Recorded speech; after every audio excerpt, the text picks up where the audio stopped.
Stop taking your blood pressure pill and assuming the problem is solved. That sounds strange, doesn't it? Because for 40 years, doctors have told you the same thing.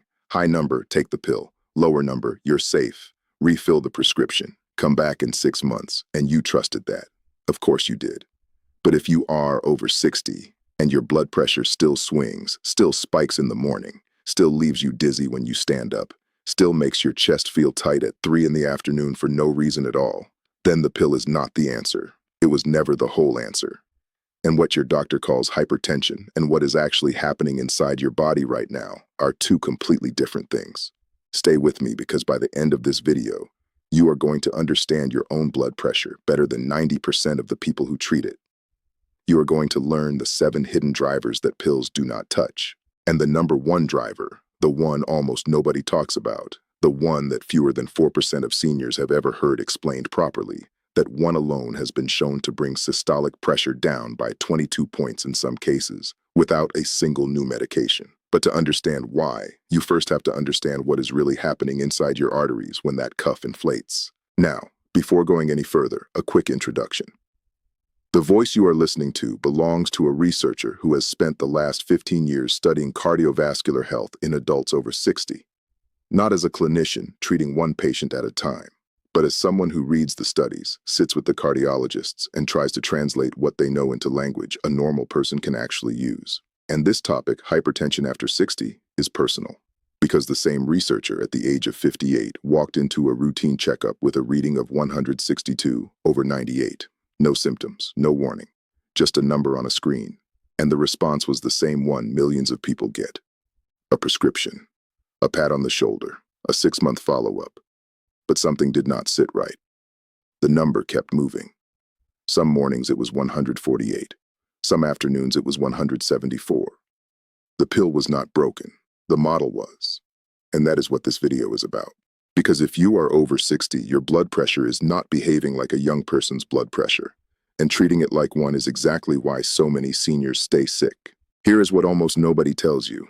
Hypertension is not a disease. It is a symptom. Read that again. Hypertension is not a disease. It is a symptom. The high number on the cuff is not the problem. It is the smoke. And for decades, medicine has been treating the smoke while the fire keeps burning underneath. You have been told the problem is your blood pressure. But the real problem is what is causing your blood pressure to rise in the first place. And after 60, there are 7 hidden causes that have almost nothing to do with salt, nothing to do with stress, and nothing to do with the things your doctor probably mentioned in that 10-minute appointment. The pill lowers the number. It does not address the cause. That is like putting tape over a smoke detector while the basement is on fire. The alarm stops. The fire does not. And this is why so many seniors take 3, 4, even 5 blood pressure medications and still feel terrible, still get dizzy, still wake up at night with their hearts pounding. The pills are doing their job. The job is just not enough, because no one explained the one missing step. Until now. And the stakes here are not small. Let's be honest about what we are dealing with. After the age of 65, uncontrolled or poorly understood hypertension is the single largest contributor to stroke. Not heart attack, stroke. And 72% of strokes happen while you are asleep or within 60 minutes of waking up. That is not random. That is your blood pressure doing something at night that your daytime cuff readings never catch. 1 in 3 adults over 65 who has a major stroke does not return to independent living. They lose the ability to drive, to cook, to dress themselves, to play with their grandchildren. They lose the home they built. They lose the freedom they worked their entire lives for. And the most painful part, the part that should make you angry, is that in the majority of these cases, the warning signs were there for years. The morning headaches, the afternoon flushes, the ringing in the ears, the cold hands, the shortness of breath on the stairs. All of it was the body screaming, and the pill kept the number down just enough that nobody listened. But here is the relief, and please hear this clearly. You are not too late. The arteries of a 70-year-old are still capable of remarkable change. The body, even at this age, wants to heal. It just needs the right inputs. And once you understand the 7 real drivers, you will know exactly what those inputs are. So here is what is coming. 7 hidden drivers of high blood pressure after 60, ranked from least powerful to most powerful. From number 7, which most seniors can fix in about 10 days, all the way up to number 1, which is so overlooked that it is almost criminal how little it is discussed. Driver number 1 is responsible for more silent morning blood pressure spikes than any other single factor. It costs nothing to fix. It requires no medication. And once it is corrected, many people see changes in their pressure within 72 hours. But it only makes sense once you have heard the first 6. So stay with me all the way to the end.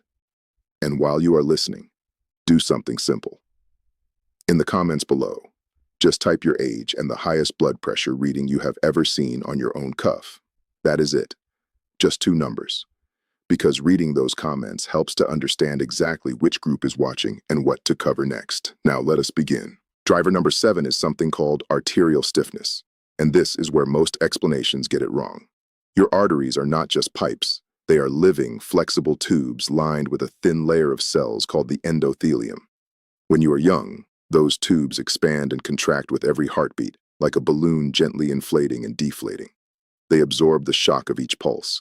But after 60, those tubes begin to harden, not all at once, slowly, quietly. Think of a brand new garden hose, soft and flexible. Now think of one that has been left in the sun for 10 summers, cracked, stiff, brittle. That is what is happening inside many seniors right now. And when the artery cannot expand, every heartbeat hits a wall. The pressure spikes. The number on the cuff goes up. Not because there is too much blood, because there is no give in the pipe. A landmark study published in the journal Hypertension followed over 2,000 adults aged 60 to 78 and found that arterial stiffness, measured by something called pulse wave velocity, predicted future cardiovascular events better than the blood pressure number itself. Read that again. The stiffness predicted the outcome better than the pressure did, and yet almost no general practitioner measures it. Consider Walter, 68, a retired baseball coach from Knoxville. His blood pressure had been creeping up for years. 3 medications, still high. He was tired. He was frustrated. His daughter, a nurse, suggested he try something simple. Beetroot juice. 1 small glass, about 120 milliliters, every morning for 6 weeks. He laughed at her. He drank it anyway.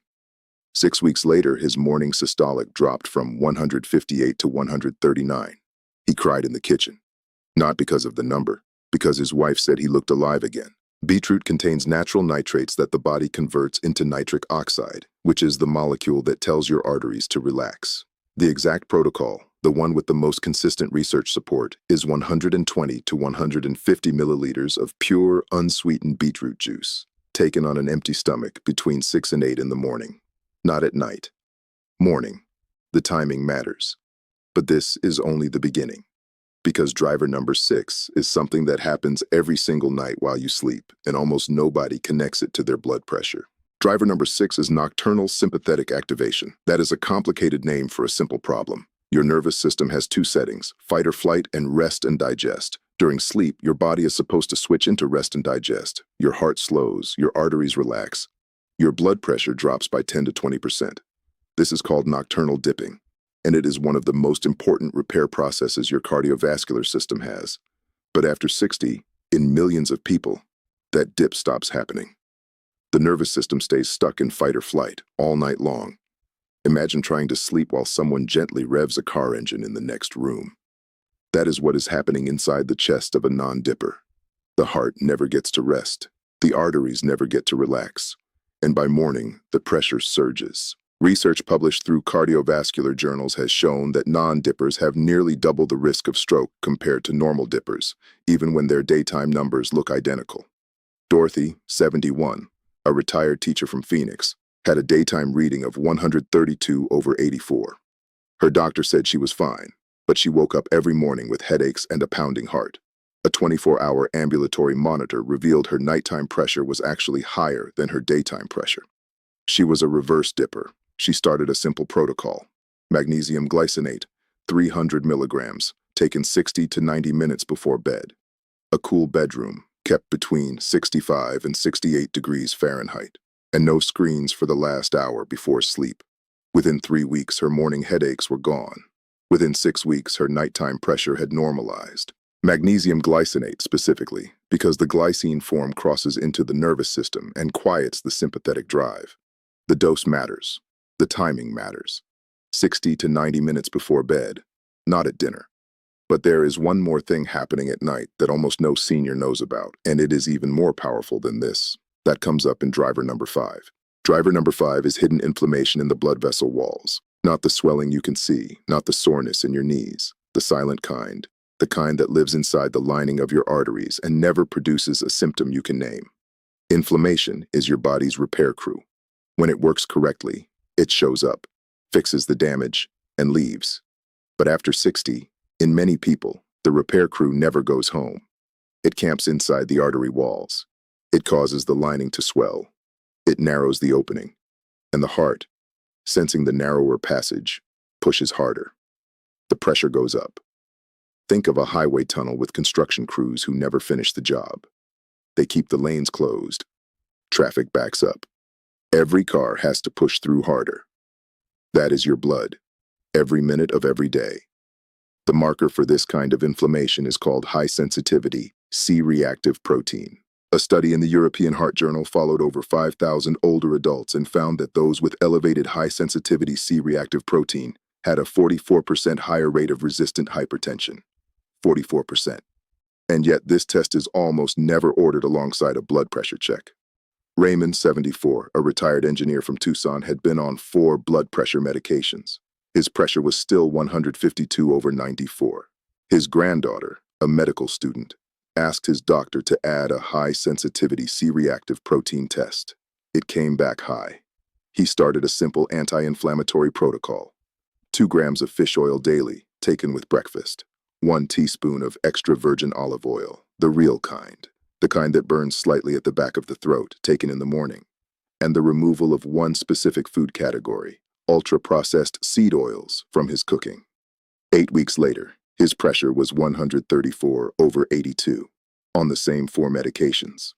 His doctor was confused. He was not, because he had finally addressed the cause. The pills had been managing the smoke.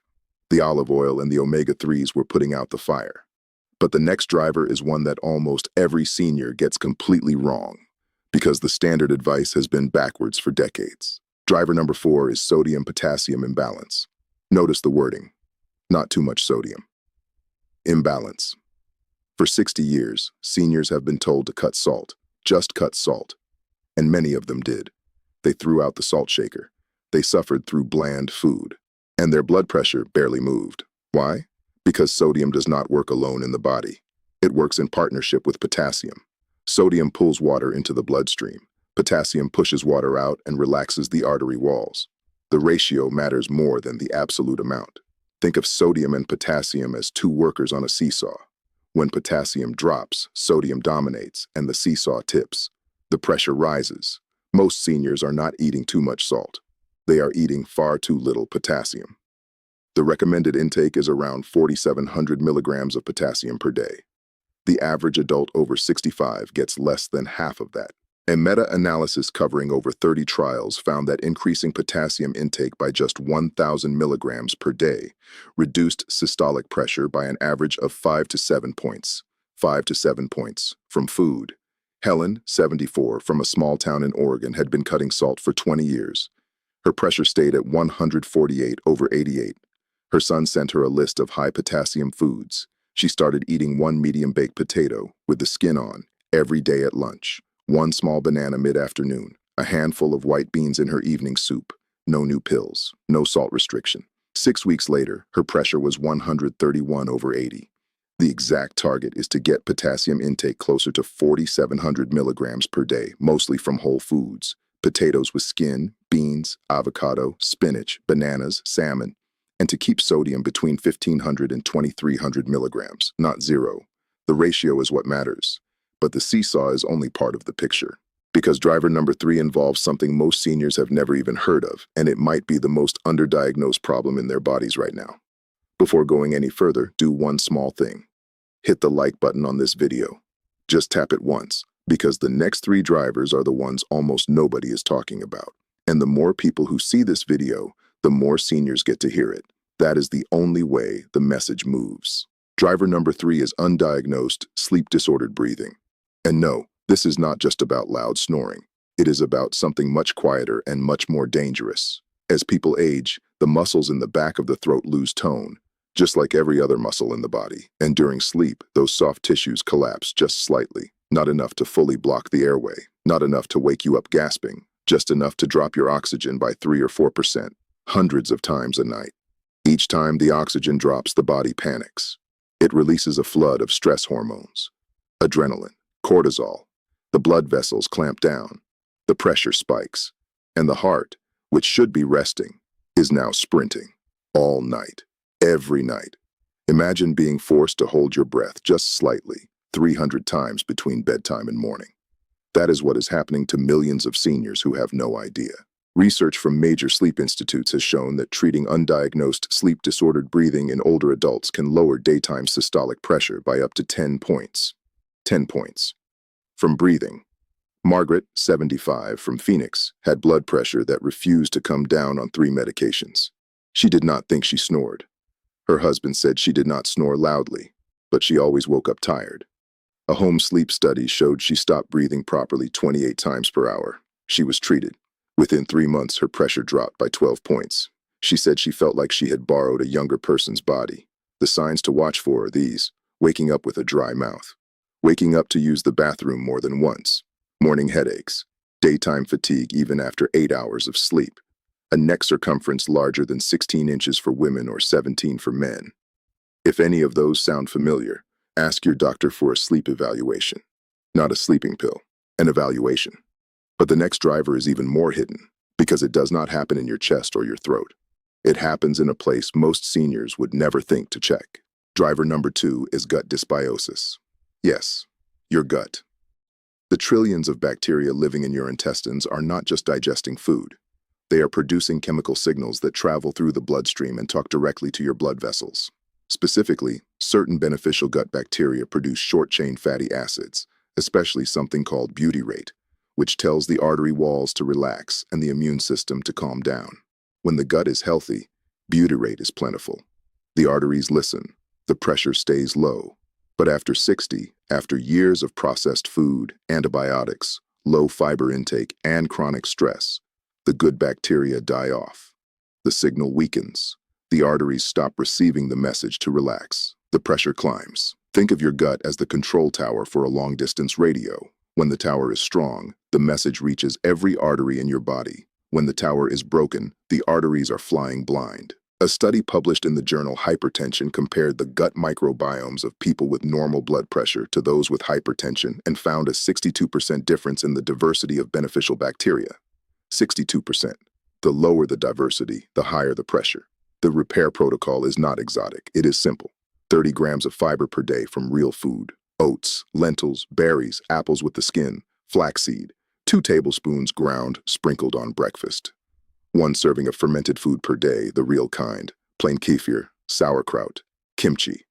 Not the pasteurized supermarket version, the kind that is alive. And the elimination of artificial sweeteners, which research has shown can damage the very bacteria you are trying to grow. Within 4 to 6 weeks of doing this consistently, many people see 5 to 10 point drops in blood pressure. From food, from fiber, from bacteria, not from pills. But everything you have heard so far, driver 7 through driver 2, all of it is real, all of it works, but none of it touches driver number 1. And driver number 1 is the single most overlooked, most misunderstood, most fixable cause of high blood pressure in people over 60, and it is the one almost no doctor will mention. Driver number 1 is shallow chest breathing. That is it. The way you are breathing right now, while watching this video, is very likely contributing to your blood pressure, and almost no one has ever told you. Here is what is happening. As people age, posture changes. The shoulders round forward. The chest collapses slightly. The diaphragm, that big dome-shaped muscle under your lungs, stops doing its job properly. And without realizing it, you start breathing with the top of your chest instead of with the belly. Shallow, fast, 12 to 20 breaths per minute all day long. And every shallow breath does 3 things. It activates the fight or flight nervous system. It reduces the amount of oxygen reaching the tissues. And it triggers the same artery clamping response that stress does. All day, every day. For decades. Think of your diaphragm as a second heart. With every full, slow belly breath, it pumps blood back up from the legs and gently massages the great vessels around the heart. It actively lowers blood pressure with every contraction. But if you are chest breathing, that second heart is dormant. The first heart has to do all the work alone. Research on slow breathing, specifically at a rate of 6 breaths per minute, has been some of the most consistent in cardiovascular medicine. A meta-analysis covering more than 17 trials found that practicing slow-paced breathing for just 15 minutes a day reduced systolic pressure by an average of 8 to 12 points. In some individuals, the drop was as large as 22 points. 22 points. From breathing. No pill, no supplement, no cost. Consider George, 72, a retired electrician from a small town in Maine. 3 medications. Pressure stuck at 154/92. His wife had read about slow breathing in a magazine. He thought it was nonsense. He had been breathing his whole life. He did not need someone to teach him. But he agreed to try just to make her stop asking. Twice a day. 10 minutes in the morning. 10 minutes before bed. Sitting upright. One hand on the belly. Breathing in through the nose for a count of 5. Out through the nose for a count of 5. 6 breaths per minute. After 3 weeks, his morning reading was 138/84. After 6 weeks, his doctor reduced one of his medications. He told his wife he was sorry for laughing at her.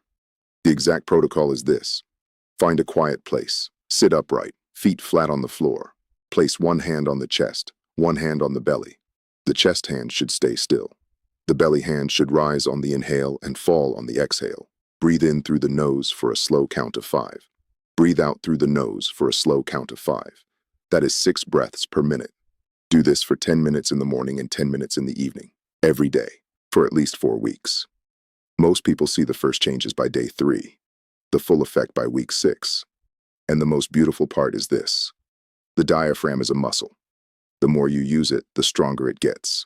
And eventually, the body relearns how to breathe this way all day long. The blood pressure drops, and it stays down. Now here is the question that needs to be asked. If these 7 drivers are real, and the research is real, and the results are real, why has no one told you any of this before? Why has every appointment been 10 minutes of refilling a prescription? The answer is not a conspiracy. The answer is simpler and sadder. Your family doctor has 16 minutes per patient on average. 16 minutes to take your history, check your vitals, review your labs, write your prescriptions, document everything, and walk out the door. There is no time to teach you about arterial stiffness, no time to explain the sodium-potassium ratio, no time to coach you through diaphragmatic breathing. The system is built for medication because medication is fast, education is slow. And the pharmaceutical industry has spent billions of dollars making sure the medication option is the loudest one in the room. This is not the fault of any individual doctor. Many of them know everything in this video. They just do not have time to tell you, so the responsibility falls to you, to learn, to act, to take ownership of the body you live in, because no one else is going to do it for you. So here is where we are. 7 drivers.